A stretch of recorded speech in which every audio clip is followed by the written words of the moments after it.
In My Mug, episode 360. 360? That's a number, isn't it? Like 360 degrees. I'm sorry, on Monday the 5th of October 2015. I am your host, Stephen Layton. Welcome to In My Mug and welcome to the craziness of the news. Okay, so this is big news. And this is huge news. Happy birthday, In My Mug. The 6th of November 2009 was the first ever In My Mug where it launched. 6 years, I've missed 1 week.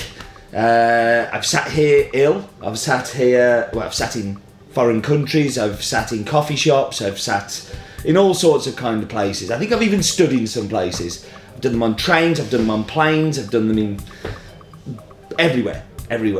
And I know a few of you have actually watched them all. So for that, I firstly apologise. But thank you. And here's to the next 6 years. It's been amazing fun doing these. It continues to be fun to do them. I kind of thought after about 100 I might get a bit tired of it, but you guys make it worthwhile, so thank you. We have had a scarcity of Indonesian coffees, but now we're going to have 3 going live in the next couple of weeks. Keep your eyes on the site.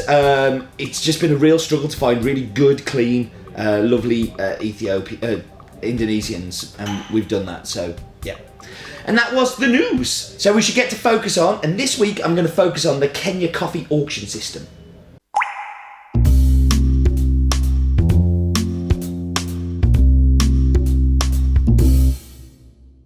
So Kenya's coffee auction system dates back to 1934, and the auctions still take place today in the same building at the Nairobi Coffee Exchange, and is pretty much admired across the world as a really good way of distributing and finding really great green coffee. It's the model that was kind of inspired the Cup of Excellence auctions, and Kenya continues to find amazing coffees, and I think a lot of that is because of the auction system. Coffee growing in Kenya started in 1900s by the British, and then there was a lot of development done by Scott Labs, where SL28s came out, SL34s, 24s came out. A lot of this was development of the coffee industry in Kenya, but investment from the British for all of our terrible invading and kind of colonialising places. It's one of the things that we did a favour for. Get out of the way, Spider. Spider's trying to get on the camera. Then there was independence was announced in. He's really annoying me. Sorry. Independence was announced in 1963, and then Kenya started to do their own auction system and kind of get their own thing together. It was already there, but they kind of made it, local government, and really changed it and made it different. And a lot of investment and energy and time's gone into it. I got to visit there, as I was saying, and really amazing place. Very old wooden kind of benches and these little buzzers where they bid away. But what it means is that farmers get higher differentials for their coffee than pretty much any other country in the world. When their coffee's good, they get rewarded for that. When the coffee's not so good, they still get actually a better price than most. Even some of the dross that goes through can fetch a much higher price. So anyway, that was Focus On.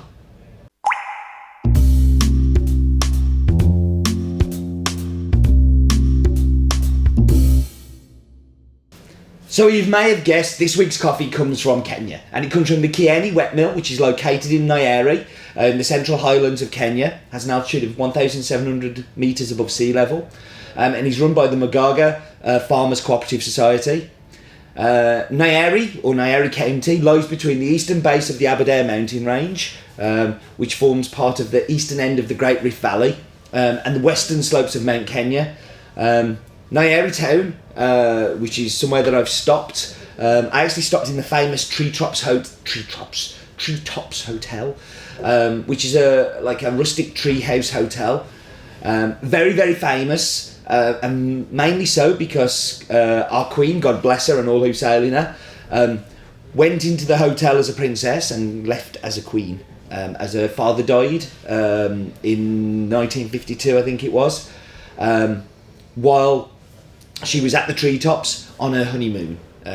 So pretty amazing. Lots of history in the area, and they're very famous of that in the very famous, very proud of that in the area. I think it's something that, you know, kind of still today when you go and you're English, I always get a super warm welcome. I always feel I have to apologise as well. But yeah, beautiful town. This coffee is mainly grown on the upper slopes of Mount Kenya and Aberdare. So kind of with a fair bit of altitude, mainly kind of dissected into family plots, where each family looks after their own coffee and then just delivers it to the mill. The coffee is wet processed. You know, ripe cherries are picked by the families, delivered to the mill. They will only take ripe cherries. They'll actually turn away stuff that isn't ripe because they know they won't get a better price for it. Washed and dried over 2 weeks. It is a fully submerged fermentation underwater, and everything is done at the mill apart from the dry milling. The dry mill is off site and it goes away to be dry milled. So figures: country is Kenya, county is Nyeri, the mill is Kieni. It's owned by the Magaga Farmers Cooperative Society. There are 905 farmers in the cooperative, and the average farm is around about 2 acres, so very small. The altitude of the mill is 1,700 metres. Much of the coffee will have come higher. Varietal is SL28. It is a double A. The picking season is March. The flowering season, is March. The picking season is October to December. It has taken us a long time to get this coffee. A little too long, but luckily it's tasting amazing, so for that I am grateful. And it's a fully washed, dried on raised beds, beautiful coffee. Okay, we should go and do what I know is going to be probably one of the best map bits we've ever done for Kenya.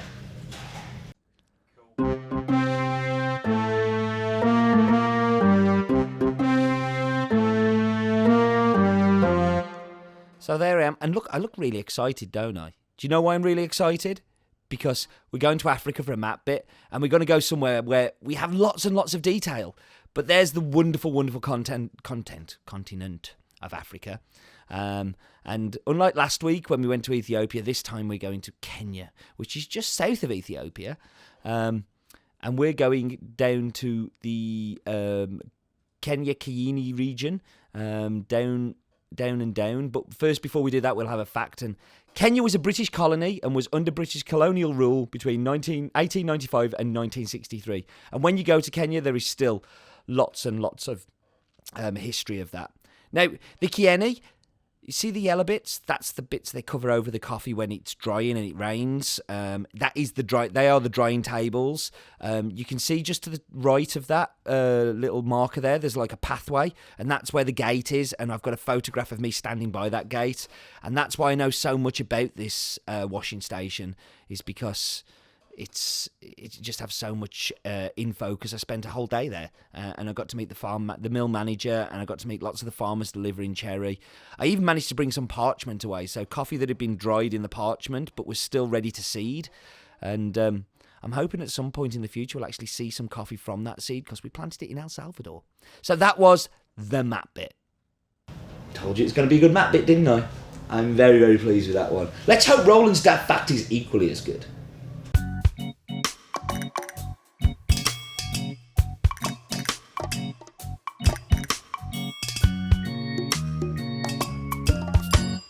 The Kenya national football team was suspended from all football games in 2004 because of government interference. Look at me with the football banter.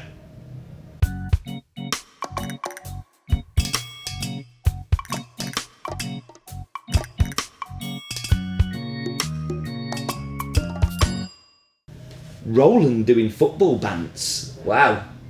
The world has gone crazy. Okay, time to whap you on pause. Time to go and get tasty and delicious drinks. Be back with you in just a second. We are back. Let's dive straight into this. Now, I am not looking forward to this. Regular viewers will know that I do not like Kenyan espresso. So Techno has done his very best to make this palatable for me. He's pulled it a little bit longer, around about 38 seconds. Same amount of volume, but like just over a longer period. Trying to mute the acidity down a bit. trying to kind of get it a little bit more under control. So,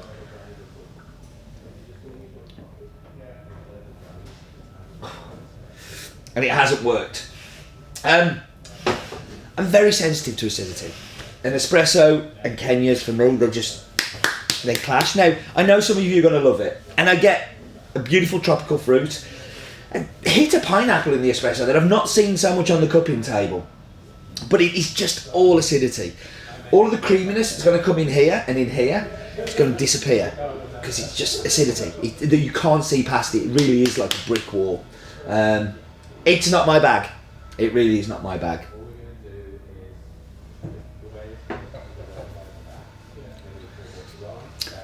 But in the milk, the sweetness of the milk balances it out a little bit. It gives you a little bit more to play with.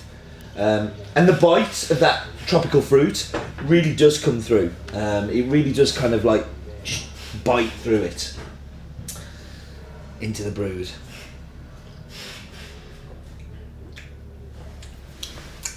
So I'm going to let you into a little secret here.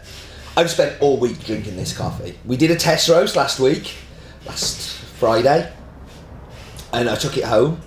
And I've got plenty of coffee at home, as you might imagine, and I've been drinking this in Chemex all week. For me, I think probably my favourite coffee of this year. It's a big claim, isn't it, as well? We've got another Kenyan coming on soon, which is probably my favourite coffee, actually, but this is definitely right up there. So this is what happens when great coffees turn up, and when you've been waiting so long for them. So I was there in January. I agreed the price on these coffees in January, and it's taken this long to get them here. It's been a real trek. Luckily we don't have too much of them, so we don't expect them to hang around for a long time. But while they are here, they are delicious, and I think you're going to like them. I'd love to hear your thoughts on this week's coffee, actually, because it's a long time since we've done a Kenyan on In My Mug, and it'd be very nice for you to start talking to me again. You used to always talk to me. Back in between episode 80 and 200, couldn't shut you up. And now, where are you? Where are you?